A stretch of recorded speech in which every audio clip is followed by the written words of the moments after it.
If you're still only using gray primer on your Gundam model kits, you're leaving a lot of color on the table. Gray primer is completely fine when painting your Gundam model kits, but there are some other primers that you can use that will make your kits really pop. If you want your reds, yellows, and blues to really pop, and even your metallics, make sure you're using the right primer color to the right piece. For example, whenever I'm using reds for any of my model kits, I always like to use a yellow primer for them just because the red pops a lot better over the yellow rather than using something like a red where it's very hard to see, or this blue where sometimes it might show up as purple. For any of my yellow model kits that I have, I'm always going to do something in this pink or magenta or, sometimes red primer just because, again, same theory as the red, we want it to pop. And again, when we're using yellow, obviously the reason why we don't want to use yellow for yellow is that it's going to be very difficult for us to see the actual primer. And sometimes we can use blue, but I personally just like using the red a lot better. Now, if I'm ever painting whites and interframe metallics, I always go with a blue primer just because it is the easiest thing for me to see whites with the blue contrast against it.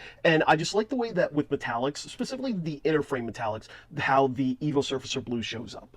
Gray primer is safe, but working with color primers is so much better. So drop a comment down below, people. Let me know if this tip was helpful to you guys. And if you have anybody who needs to know how to use any color primers, tag them down below. But until next time, people, don't forget, keep building. Peace.